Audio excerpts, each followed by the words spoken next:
దేశ రాజధాని ఢిల్లీలో అసెంబ్లీ ఎన్నికల పోలింగ్ ప్రారంభమైంది. సాయంత్రం 6 గంటల వరకు పోలింగ్ కొనసాగనుంది. ఢిల్లీలోని మొత్తం 70 అసెంబ్లీ నియోజకవర్గాల్లో ఓటింగ్ మొదలైంది. 1,56,00,000 మందికి పైగా ఢిల్లీ ఓటర్లు తమ ఓటు హక్కును వినియోగించుకోనున్నారు. ఈ అసెంబ్లీ ఎన్నికల్లో మొత్తం 699 మంది అభ్యర్థులు తమ అదృష్టాన్ని పరీక్షించుకుంటున్నారు. 13,766 పోలింగ్ కేంద్రాల్లో అధికారులు వివిధ పార్టీల ఏజెంట్ల సమక్షంలో ముందుగా మాక్ పోలింగ్ నిర్వహించనున్నారు. ఇక అనంతరం ఓటింగ్ ప్రక్రియను ప్రారంభిస్తారు. హోమ్ ఓటింగ్ సౌకర్యం ద్వారా అర్హత కలిగిన 7,553 మంది ఓటర్లలో 6,980 మంది ఇప్పటికే తమ ఓటు హక్కును వినియోగించుకున్నారు. ఇక ఉదయం 7 గంటల నుంచే పోలింగ్ కేంద్రాల వద్ద ఓటర్లు బారులు తీరి తమ ఓటు హక్కును వినియోగించుకుంటున్నారు. ఢిల్లీ అసెంబ్లీ ఎన్నికల్లో అధికార ఆమ్ ఆద్మీ పార్టీ, భారతీయ జనతా పార్టీ, కాంగ్రెస్ మధ్య హోరాహోరీ పోటీ నెలకొంది. ఈ నెల 8న ఓట్ల లెక్కింపు నిర్వహించి ఫలితాలను వెల్లడించనున్నారు.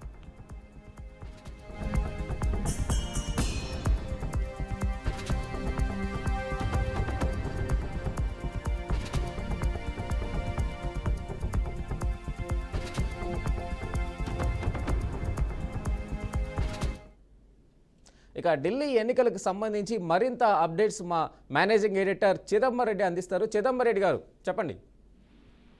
ఏదైతే మనం చూస్తామో దేశ రాజధాని ఢిల్లీ, అలాగే ఏదైతే చాలా కీలకమైన ఒక రాష్ట్రంగా ఢిల్లీని పరిగణిస్తూ ఉంటారో అందులో భాగంగానే ఈసారి 70 అసెంబ్లీ నియోజకవర్గాలకు ఎన్నికలు జరుగుతున్నాయి. అంటే గత 10 ఏళ్ల పాటు ఆమ్ ఆద్మీ పార్టీ ఇప్పటికే ఇక్కడ సర్కార్ నడుపుతోంది. అయితే గత కొంతకాలంగా మాత్రం బీజేపీ వర్సెస్ ఆమ్ ఆద్మీ పార్టీ అనే ఒక ఫైట్ ఏదైతే ఉందో గత కొంతకాలంగా గట్టిగా కనిపిస్తుంది. అదే ఇప్పుడు ఎన్నికల్లో కూడా రిపీట్ అవుతున్నది కనిపిస్తుంది. ఓవరాల్ గా చూస్తే 3 పార్టీలు, అంటే ఆమ్ ఆద్మీ పార్టీ, బీజేపీ పార్టీ, అలాగే కాంగ్రెస్ పార్టీ, 3 పార్టీలు అంటే డిఫరెంట్ గా ఇక్కడ ఎన్నికల బరిలో దిగాయి. కానీ బట్ ప్రధానంగా చూస్తే మాత్రం Aam Aadmi party versus BJP గానే ఈ ఎన్నికలు నడుస్తున్నట్టుగా మనం చెప్పాలి. అయితే అక్కడక్కడ కాంగ్రెస్ పార్టీకి సంబంధించిన నాయకులు కొద్దిమంది ప్రభావశీలంగా ఉన్నారు సరే, బట్ వాళ్ళు ఎంత మాత్రం గెలుస్తారన్న ఒక అనుమానం అయితే చాలా మందిలో ఉన్న పరిస్థితి కనిపిస్తుంది. ఓవరాల్ గా 70 నియోజకవర్గాలు జరుగుతున్న దీంట్లో 36 సీట్లు ఎవరికి వస్తే వాళ్ళు ప్రభుత్వాన్ని ఏర్పాటు చేయబోతున్నారు. అయితే ఈ సందర్భంలో మాత్రం ఖచ్చితంగా ఒకసారి అంటే ఓవరాల్ గా ఏం జరుగుతుందన్న విషయం పైన ఖచ్చితంగా చూడాల్సిన అవసరం ఉంటుంది. ఇప్పుడు ఎన్నికలకు సంబంధించిన ఏర్పాట్లు కూడా చాలా అంటే కొత్త వినూత్న పద్ధతిలోనే చేస్తున్నట్టుగా మనం చెప్పాల్సిన అవసరం కనిపిస్తుంది. మొదటిసారి క్యూఎంసీ పద్ధతిని ఇక్కడ అవలంబిస్తున్నట్టు, అక్కడ ఎలాంటి సంఘటనలు జరగకుండా ఆపేందుకు అవసరమైన ఏర్పాట్లన్నీ ఇప్పటికే ఎలక్షన్ కమిషన్ చేసిన నేపథ్యం మనం చూస్తున్నాం. ఓవరాల్ గా చూస్తే మాత్రం ఇది మొత్తం 69 మొత్తం బరిలో 699 మంది అభ్యర్థులు ఉన్నారు. ఇందులో చూస్తే మాత్రం 138 మంది స్వతంత్ర అభ్యర్థులు ఉన్న పరిస్థితి మనకు కనిపిస్తుంది. అందుకని ఇక్కడ ఇంట్రెస్టింగ్ కాంటెస్ట్ ఉన్నట్టుగా మనం చెప్పాల్సిన నేపథ్యంలో మొత్తంగా ఈ ఏర్పాట్లను చూస్తే మాత్రం 2,696 పోలింగ్ కేంద్రాలు, 13,766 పోలింగ్ బూత్లను మొత్తంగా ఏర్పాటు చేస్తే 1,56,00,000 మంది ఇందులో మొత్తం వాళ్ళ ఓటు హక్కును వినియోగించుకునే అవకాశం ఉంది. అందులో 25 లక్షల మంది ఈసారి కొత్త ఓటర్లు, అంటే మొదటిసారి ఓటు హక్కును వినియోగించుకున్న వాళ్ళు 25 లక్షల మంది ఉంటే అందులో దీనికోసం అందుకని 2.08 లక్షల మందిని ఇప్పటికే తీసుకున్నారు. అందులో 3,000 పోలింగ్ స్టేషన్లు సున్నితమైనగా గుర్తించిన నేపథ్యంలోనే అక్కడ క్యూఎంఎస్ అప్లికేషన్ కానివ్వండి, అలా కొత్త పదార్థం ముందుకెళ్తారు. మొత్తంగా 9,000 మంది 1,09,000 మంది ఉద్యోగులు ఇక్కడ విధుల్లో పాల్గొంటున్న పరిస్థితి మనకు కనిపిస్తుంది. అయితే ఈ ఎన్నికలు ఎందుకు ప్రతిష్టాత్మకం అంటే మాత్రం Aam Aadmi party versus BJP party ఏదైతే ఎన్నికలకు సంబంధించిన డిస్కషన్ జరుగుతున్న నేపథ్యంలో కూడా ఇక్కడ ఈసారి ఖచ్చితంగా గెలుపు బావుటాలు ఎగరేయాలని బీజేపీ పార్టీ ఊరిలో ఎందుకంటే గత 10 ఏళ్ల పాటు ఆమ్ ఆద్మీ పార్టీ అధికారంలో ఉండడం కానివ్వండి, దానికి సంబంధించి కొన్ని ఆరోపణలు కానీ లేకపోతే ఎంతో కొంత ప్రజల నుంచి ఒక యాంటీ ఇన్కంబెన్సీ ఉంటుంది, దాన్ని యూజ్ చేసుకోవాలి. అంతేకాకుండా దేశంలో అధికారంలో ఉన్న తర్వాత కూడా దేశ రాజధాని ఢిల్లీలో అధికారంలో లేకపోవడం వల్ల కొన్ని కార్యక్రమాలకు సాధించనివ్వండి, కొన్ని ఇష్యూస్ లో బీజేపీ ఇబ్బంది పడుతున్న మన పరిస్థితి మీద కనిపిస్తుంది.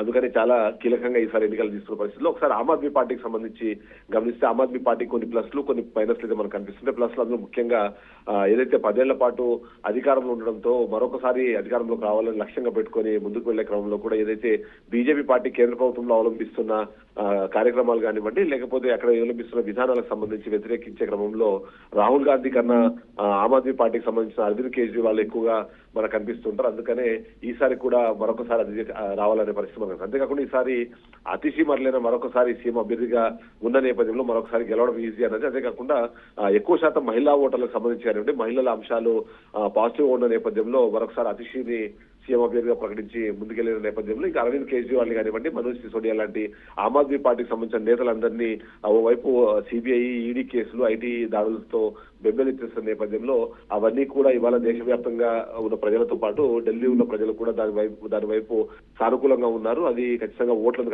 తెచ్చిపెడుతుందని ఆమ్ ఆద్మీ పార్టీ భావిస్తున్న పరిస్థితి మనకు కనిపిస్తున్నాం. ఇక అంతేగానే దాన్ని కీలకంగా తీసుకెళ్తున్న నేపథ్యంలో మరొక కీలకమైన అంశము విద్య, ఆరోగ్యము, అలాగే ఉచిత నీరు, ఉచిత విద్యుత్ మరి ఏవైతే కార్యక్రమాలు ఉన్నాయో ఆ కార్యక్రమాలు ఖచ్చితంగా ఓట్లను తెచ్చిపెడతాయని ఆమ్ ఆద్మీ పార్టీ చేస్తున్న నేపథ్యంలో ఎంతో కొంత అంటే ఈ కుంభకోణాల ఆరోపణలు కానివ్వండి, లేకపోతే మద్యం పాలసీ కేసు ఏదైతే ఉందో దానికి సంబంధించి కొద్దిగా నెగిటివిటీ ఉంది అనే ఉద్దేశంలో బీజేపీ పార్టీ భావిస్తున్న పరిస్థితి మనకు కనిపిస్తుంది. ఇక భారతీయ జనతా పార్టీ చూసినా సరే గత 30 ఏళ్లుగా గత అసెంబ్లీలో బీజేపీ ఇప్పటి వరకు ఒకసారి కూడా అధికారంలో చేపట్టలేదు. అంతకు ముందు ఒకసారి ఆమ్ ఆద్మీ పార్టీతో కలిసి అధికారం చేపట్టినా సరే కొద్ది రోజుల్లోనే ఆ ప్రభుత్వం కూలిపోయిన పరిస్థితి మనకు కనిపిస్తుంది. ముఖ్యంగా చూస్తే మాత్రం నరేంద్ర మోడీ అలాగే అమిత్ షాతో పాటు ఉత్తరప్రదేశ్ సీఎం యోగి ఆదిత్యనాథ్ సహా చాలా మంది ఇక్కడ భారీగా ప్రచారం నిర్వహించారు. ఈసారి అబ్కి బార్ మోదీ సర్కార్ అనే ఒక నినాదాన్ని తీసుకెళ్లడంతో పాటు ఏదైతే అరవింద్ కేజ్రీవాల్ అవినీతి రహిత పరిపాలన అందిస్తున్నారు, కానీ అవినీతి ఆరోపణలు కానివ్వండి, లేకపోతే అక్కడున్న పరిస్థితులకు సంబంధించిన విషయాల్ని ప్రజలకి, ఓటర్లకి వినిపించే ప్రయత్నం చేశారు. దానికి తోడు తెలుగు ఓటర్లు ఎక్కువగా ఉన్న ప్రాంతంలో చంద్రబాబు నాయుడు, పవన్ కళ్యాణ్ లాంటి వాళ్ళతో కూడా అక్కడ బహిరంగ సభలు నిర్వహించి వాళ్ళందరినీ కూడా ప్రసన్నం చేసుకునే ప్రయత్నం చేశారు. ఇక డబుల్ ఇంజిన్ సర్కార్ అనేది ఖచ్చితంగా అడ్వాంటేజ్ గా ఉంటుంది. మిగిలిన రాష్ట్రాల్లో జరుగుతున్న అభివృద్ధిని ఎగ్జాంపుల్ గా చూపిస్తూ ఈసారి రాష్ట్రంలోనూ కేంద్రంలో కూడా బీజేపీ అధికారంలో రావాలనే విషయం పైన చేసే ప్రయత్నం చేస్తారు. ఇంకా ఏదైతే ఓటర్లను ఆకర్షించడానికి కూడా చాలా పెద్ద స్థాయిలోనే ఆర్థిక సాయాలు కానివ్వండి, ఉచిత రేషన్, సబ్సిడీలు, అంతేకాకుండా ఉచిత వంటి పథకాలను కూడా ప్రకటించిన నేపథ్యం మనం చూస్తుంది.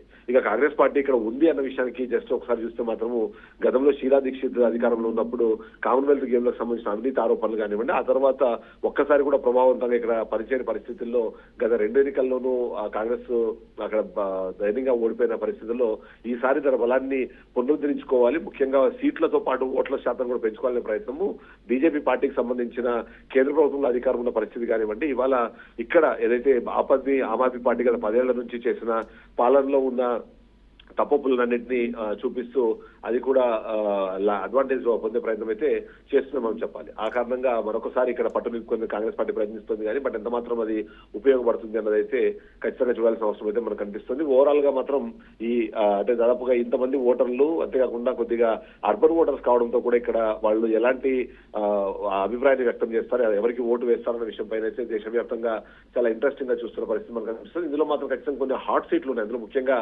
ఆప్ నేత అతిశీ మార్లైన బీజేపీ అభ్యర్థి, అలాగే తేజస్వి సూర్య కూడా పోటీ చేస్తున్న న్యూఢిల్లీ సీట్ ఏదైతే ఉందో అది చాలా కీలకంగా మారే పరిస్థితి కనిపిస్తుంది. ఇక మీనాక్షి లెక్కి పోటీ చేస్తున్న చాందీ చౌక్ కూడా బీజేపీ అభ్యర్థిగా మీనాక్షి లెక్కి పోటీ చేస్తున్న చాందీ చౌక్ కూడా ప్రతి ఒక్కరు ఏం జరగబోతుందని చూస్తున్నారు. ఇక కృష్ణానగర్ అయితే ఇది ఖచ్చితంగా బీజేపీ పార్టీకి సంబంధించిన ప్రధాన హై టార్గెట్ నియోజకవర్గంగా చూస్తున్న పరిస్థితి మనకు కనిపిస్తుంది. అంతేకాకుండా కాంగ్రెస్ ఎప్పుడు గెలిచే పటేల్ నగర్ సీట్ ఏదైతే ఉందో ఆ సీట్ ని ఈసారి దక్కించుకుంటుందా అన్న ఒక ఆలోచనలో కూడా కనిపిస్తుంది. ఇక గాంధీనగర్ లో కూడా ఆమ్ ఆద్మీ పార్టీ అలాగే బీజేపీ పార్టీ మధ్య గట్టి పోటీ ఉంటుంది. ఇక కరోల్ బాగ్ గురించి మనం చూస్తూనే ఉంటాము. కరోల్ బాగ్ ఎప్పుడు ఎవరు గెలుస్తారన్న విషయం పైన ఎప్పటికప్పుడు జరుగుతుంటుంది. అలాగా ఇక మరొక కీలకమైన అంశం ద్వారకా ఏదైతే ఉందో ద్వారకాలో ఏ పార్టీ ఈసారి గెలవబోతుంది, ఎందుకంటే అత్యధికంగా ఓటర్ల సంఖ్య అక్కడే ఉంటుంది కాబట్టి ఖచ్చితంగా అది కూడా ఒక సీరియస్ గా కనిపిస్తుంది. ఇక ఎన్నికలకు సంబంధించి రిజల్ట్స్ ను కూడా ప్రతి ఒక్కరు ఎప్పటికప్పుడు చూస్తూ ఉన్నారు.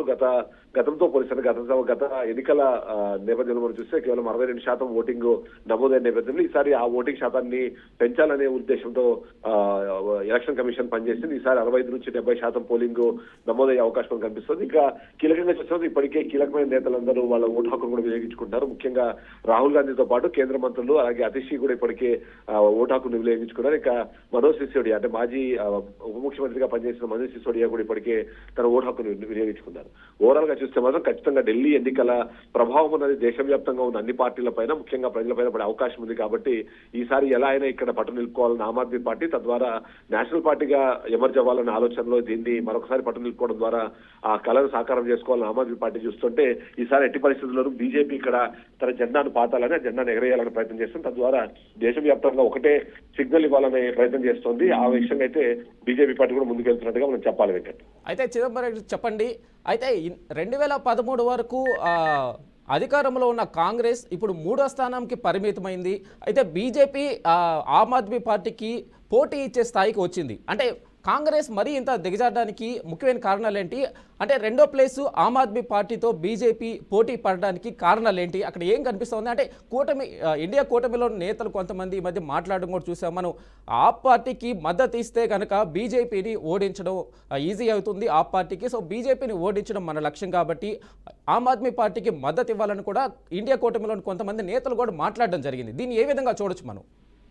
అంటే మనం ఇండి కూటమికి సంబంధించి చూస్తే మాత్రం అది మనుగడలో ఉందా లేదా అన్న అనుమానం వ్యక్తమయ్యే స్థాయిలోనే ఆ కూటమిలో ఉన్న నాయకులందరూ మాట్లాడుతారు. ముఖ్యంగా మొదట్లో చూస్తే మమతా బెనర్జీ తను మాట్లాడింది, తర్వాత ఫరూక్ అబ్దుల్లా కూడా ఏవైతే ఇవి కేవలం ఏదైతే పార్లమెంట్ ఎన్నికలకు మాత్రం ఇండి కూటమి అన్నది ఉండకూడదు, మొత్తం దేశవ్యాప్తంగా జరిగే అన్ని అసెంబ్లీ ఎన్నికలకు సంబంధించి కూడా ఇండి కూటమిగా వెళ్తే లాభం జరుగుతుంది. తద్వారా బీజేపీని ఒక్కొక్క రాష్ట్రంలో నుంచి అధికారంలో దింపడం ద్వారా కేంద్ర ప్రభుత్వంలో కూడా మరొకసారి ఇండి కూటమి అక్కడ గెలిచే అవకాశాలని మెరుగుపరుచుకునే అవకాశం ఉన్నా, అటువైపు కాకుండా కేవలం ఏ పార్టీకి ఆ పార్టీ సొంతంగా నిర్ణయాలు తీసుకోవడం కానివ్వండి, ఇండి కూటమికి సంబంధించిన బేసిక్ రూల్ కూడా పాటించకపోవడం పైన ఇప్పటికే ఉంది. కాబట్టి ఇండి కూటమి అనేది ఆల్మోస్ట్ ఇక్కడ లేదని మనం చెప్పాలి. అదే సందర్భంలో కాంగ్రెస్ పార్టీ మనం చూస్తే అంతకుముందు కామన్వెల్త్ క్రీడల సందర్భంలో షీలా దీక్షిత్ సీఎం గా ఉన్నప్పుడు జరిగిన అవినీతి కానివ్వండి, అవినీతి ఆరోపణలకు సంబంధించి అప్పుడు యూపీఏ 2 అధికారంలో ఉండి కూడా వాళ్ళు ఆమెను రక్షించే ప్రయత్నం చేశారు. ఆ తర్వాత అది కుదరని నేపథ్యంలో ఆమెని దోషిగా తేలుస్తూ ఆమె మీద కేసులు పెట్టడం కానీ ఇవన్నీ చూసాం. తద్వారా చూస్తే మాత్రం అవినీతి అన్న విషయము చాలా కీలకంగా మారింది. అర్బన్ ఓటర్స్ ఎక్కువగా ఉండే ఢిల్లీ ప్రాంతంలో మనం అబ్జర్వ్ చేస్తే మాత్రము ఆ సందర్భంలోనే జన్లోక్పాల్ బిల్ కావాలని అన్నా హజారేతో కలిసి అరవింద్ కేజ్రీవాల్ చేసిన పోరాటం కానివ్వండి, ఆ సందర్భంలో జరిగిన ఏదైతే మనము మాట్లాడుతున్నామో రేప్ కేసుకు సంబంధించి అది అప్పట్లో బాగా సంచలనం సృష్టించిన నేపథ్యంలో అవన్నింటినీ బేస్ చేసుకొని ఢిల్లీ ప్రజలు కాంగ్రెస్ పార్టీని ఓడించారు. అది ఆ తదనంతరం కూడా అది కంటిన్యూ అవుతున్న పరిస్థితి మనకు కనిపిస్తుంది. ఇక ఆమ్ ఆద్మీ పార్టీ అవినీతి రహిత పరిపాలన కానివ్వండి, లేకపోతే కేంద్ర ప్రభుత్వంలో అధికారంలో ఉన్న పార్టీల కన్నా విభిన్నంగా మేము పాలిస్తామని చెప్పడం కానివ్వండి, ఎంతో కొంత అక్కడ చూస్తే మాత్రం ఎడ్యుకేషన్ సిస్టమ్ కానివ్వండి, ఉచిత బస్సు ప్రయాణానికి సంబంధించిన ఈ యాక్టివిటీస్ కానివ్వండి, అక్కడ ఫ్రీగా వాటర్ ఇవ్వడం కానివ్వండి, ఫ్రీ ఎలక్ట్రిసిటీకి సంబంధించిన ఏవైతే తీసుకొచ్చారో వాటన్నింటినీ ఖచ్చితంగా ప్రజలు ఆమోదించారు. గత ఎన్నికల్లో కూడా అందుకే భారీ మెజారిటీ అన్నది ఇవ్వడం మనం చూసాం. అయితే బీజేపీ పార్టీ మాత్రం మొదటి నుంచి కూడా ఏదైతే ఆమ్ ఆద్మీ పార్టీకి సెల్లింగ్ పాయింట్ గా మనం చూడాలి, లేకపోతే వాళ్ళకి ఏదైతే పాజిటివ్ పాయింట్ గా చూస్తున్న అవినీతి ఏదైతే ఉందో అది కూడా అవినీతిలో కూరుకుపోయిందన్న విషయాన్ని ఎస్టాబ్లిష్ చేయడానికి కొన్ని కీలకమైన అంశాలను బయట తీసుకొచ్చింది. అందులో ముఖ్యంగా చూస్తే మాత్రం ఏదైతే లిక్కర్ స్కామ్ ఏదైతే ఉందో, లిక్కర్ స్కామ్ కేవలం ఢిల్లీతో ప్రారంభమైనా సరే దేశవ్యాప్తంగా చాలా రాష్ట్రాలు కుదిపేసిన ఒక అంశంగా చూస్తున్నారు. అంతేకాకుండా ఏవైతే అక్కడ జరిగిన చిన్న చిన్న వాటిని కూడా అంటే భూతదంలో చూపిస్తూ అవినీతికి వీళ్ళు కూడా ఏమి అతిథులు కాదు అనే విధంగా ప్రజల్లోకి ఒక ప్రచారాన్ని తీసుకెళ్లే ప్రయత్నం చేశారు. అందులో ఎంతో కొంత సక్సెస్ అయ్యారని కూడా మనం చెప్పాలి. ఆ సందర్భంలో అరవింద్ కేజ్రీవాల్ తీసుకున్న ఒక నిర్ణయం ఆద్మీ పార్టీకి ప్లస్ గా మారింది. ముఖ్యంగా చూస్తే మాత్రం తన రాజీనామా చేసి అవినీతి ఆరోపణలు వచ్చిన తర్వాత ఆ అవినీతి ఆరోపణల నుంచి బయటపడిన తర్వాత నేను సీఎం గా ప్రమాణ స్వీకారం చేస్తున్నట్టు గతంలో చేసిన వ్యాఖ్యలు కానివ్వండి, ఈసారి ఎన్నికల్లో కూడా అదితిని మరొకసారి ఎన్నికల్లో సీఎం అభ్యర్థిగా ప్రకటించి ముందుకు వెళ్ళడం ఇవన్నీ చూస్తుంటే మాత్రం ఖచ్చితంగా అక్కడ ప్లస్ పాయింట్ ని చిదంబరం రెడ్డి గారు ఇప్పుడు అధికారంలోకి వచ్చిన తెలంగాణలో కావచ్చు, ఆంధ్రప్రదేశ్లో కావచ్చు, అంటే ప్రతిపక్ష నాయకుల్ని అరెస్ట్ చేసిన ప్రతిసారి అధికారంలోకి రావడం జరిగింది. అదే ఏమన్నా ఢిల్లీలో కూడా వర్కౌట్ అయ్యే అవకాశం ఉందా? అంటే ఢిల్లీ ప్రజలు ఆలోచన తీరు ఎలా ఉంటుంది? అంటే ఆయన మీద అవినీతి ఆరోపణలతో జైలుకి వెళ్ళడం జరిగింది. దాన్ని ఢిల్లీ ప్రజలు ఎలా చూసే అవకాశం కనిపిస్తూ ఉంది? అన్నట్టుగా గతంలో కొన్ని రాష్ట్రాల్లో మనం చూసినప్పుడు ప్రతిపక్షంలో ఉన్న పార్టీలకు సంబంధించిన నేతల్ని అరెస్ట్ చేసిన నేపథ్యంలో అది ఎంతో కొంత పాజిటివ్ గా అది వాళ్ళకి సింపతిగా మారిన పరిస్థితి మనం చూసాం. అదే తరహా ఆలోచనలోనూ అదే తరహా ఆశల్లోనే ఇవాళ ఆమ్ ఆద్మీ పార్టీ ఉంది. ఎందుకంటే వాళ్ళను గత 4 సంవత్సరాల నుంచి ఇబ్బంది పెడుతున్నారు. ప్రతి సందర్భంలోనూ అక్కడ ఏదైతే లెఫ్టినెంట్ గవర్నర్ సంబంధించిన పాలన కొనసాగించే ప్రయత్నం చేస్తున్నారు. రాష్ట్ర ప్రభుత్వానికి ఉన్న హక్కులను కాలరాస్తూ లెఫ్టినెంట్ గవర్నర్ ద్వారా పాలన సాగించే ప్రయత్నాన్ని బీజేపీ పార్టీ చేస్తోంది అంటూ కూడా చాలా సార్లు ఆమ్ ఆద్మీ పార్టీ దాని మీద ఆరోపణలు చేయడంతో పాటు కోర్టుకు కూడా వెళ్ళిన పరిస్థితి మనం చూసాం. ఆ సందర్భంలో ఖచ్చితంగా సింపతి వర్కౌట్ అవుతున్న ఆలోచన. బట్ ప్రజలు మాత్రము ప్రస్తుతానికి ఢిల్లీలో ఉన్న ప్రజలకు సంబంధించి 2-3 అంశాలు చాలా కీలకంగా అనిపిస్తున్నాయి. మొదటిది కాలుష్య నియంత్రణ చేయడానికి అవసరమైన చర్యలు ఏవైతే ఉన్నాయో ఆ చర్యలు తీసుకోవాల్సిన పరిస్థితికి సంబంధించిన డిస్కషన్ చాలా గట్టిగా జరుగుతుంది. ఇక్కడ సపరేట్ గా దీనికోసం ఒక జేఏసీ లాంటిది అంటే ఒక యూనియన్ లాంటిది ఏర్పడి కూడా వాళ్ళందరూ ప్రభుత్వాన్ని ఒకటే రిక్వెస్ట్ చేస్తున్నారు, కాలుష్య రహిత రాష్ట్రాన్ని మాకు అందించండి అన్నది. రెండోది తాగునీరుకి సంబంధించి ఏదైతే కాలుష్య కారకాలుగా ఎక్కువగా ఉండే వాటర్ ఏదైతే కనిపిస్తుందో దాన్ని శుద్ధి చేసి మాకు ఇచ్చేందుకు అవసరమైన ప్రణాళికను చేపట్టే ప్రభుత్వం మాకు కావాలి అని చెప్పేసి ఇక్కడ ఓటర్లు కోరుకుంటున్న పరిస్థితి. ఇవన్నీ కాకుండా ఏదైతే మనం చూస్తుంటామో ట్రాఫిక్ కి సంబంధించిన ఇబ్బందులు కూడా ఎక్కువగా ఇక్కడ కనిపిస్తూ ఉంటాయి. ఎక్కువ విఐపి కల్చర్ ఉంటుంది. అంటే ఆ కల్చర్ ని రూపుమాపే లాంటి ఆలోచన విధానం ఉన్న ప్రభుత్వం కాలం కోరుకుంటుంది. కాబట్టి ఖచ్చితంగా ఎంతో కొంత అరవింద్ కేజ్రీవాల్ ని ఒక రోల్ మోడల్ గా చూసే ఢిల్లీ ప్రజలు కానివ్వండి, దేశవ్యాప్తంగా చాలా మంది ప్రజలు మాత్రము ఆయన అరెస్ట్ ను ఖండిస్తూ ఓట్లు ఖచ్చితంగా ఆమ్ ఆద్మీ పార్టీకి వేయాలి అనే ఆలోచనలో ఉన్నప్పుడు సామాన్య ప్రజలు కానివ్వండి, ఇప్పటికే డబుల్ ఇంజిన్ సర్కార్ ద్వారా లాభం జరుగుతుంది ఎవరైతే కోరుకుంటారో హిందుత్వ నినాదాన్ని గట్టిగా తీసుకెళ్లే బీజేపీ పార్టీ వైపు మొగ్గు చూపే వాళ్ళు మాత్రం బీజేపీ వైపు ఉండే అవకాశం ఉంది. బట్ ఈసారి ఎన్నికలు అయితే అంత ఈజీగా ఉండవు. ఈసారి ఖచ్చితంగా హోరాహోరీ పోటీ ఉండబోతుంది అన్నదైతే ఇప్పటికే మనకు వస్తున్న ఎర్లీ ట్రెండ్స్ ప్రకారం అయితే మనకు అర్థమవుతుంది. Venkat, okay, right Chidambaram.